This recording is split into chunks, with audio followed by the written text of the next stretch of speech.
There are three aspects on which the amendments are being brought in. The number could be anything between 30 to 40, but the three broad aspects on which these amendments are going to focus.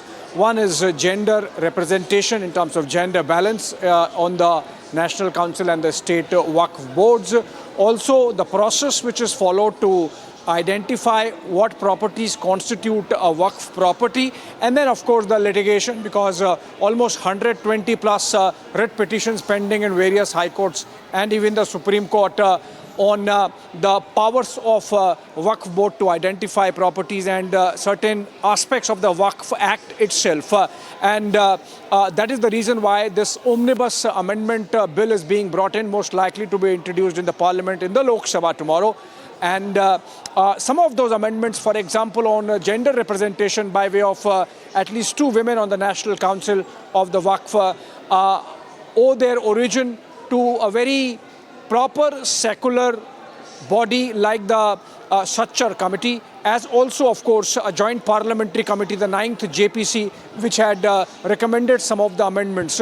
Also, Shawan, as a build-up to this bill, the Ministry of Minority Affairs has had consultations across the country, from Delhi to Mumbai to Bengaluru to Lucknow, and the suggestions made by those state Waqf boards themselves have been incorporated. So it's not that any kind of agenda or political motivation which is behind. It's just the manner in which the Waqf Act has functioned since 1995 when it was brought in. A review of that was put in place and the suggestions taken from the community, the Muslim community, because that's the community for which the Waqf Act is intended to be. And then, of course, the existing Waqf boards and, of course, organizations like bodies like the Joint Parliamentary Committee and the Sachar Committee, which have seen all those suggestions being clubbed and vetted by the Legal Affairs Department, the Law Ministry, and then, of course, the bill coming up tomorrow.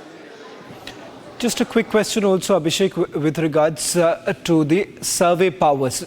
As we understand, that has now been transferred from the survey commissioner to the collector. Effectively, the bureaucrat has far more powers that have been given. What's the logic, the rationale that has been given by the government on this major change that has been brought in?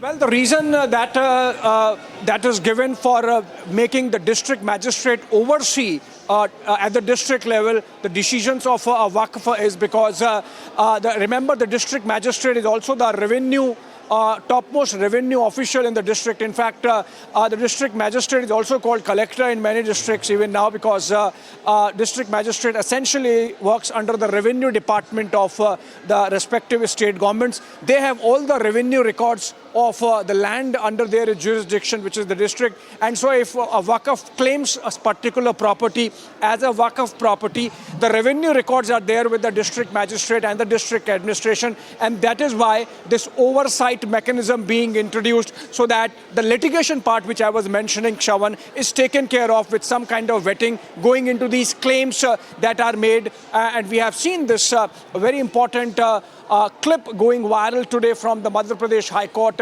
where the justice is so frustrated that he's seen telling the lawyer that tomorrow you can claim the Taj Mahal or the Lal Killa.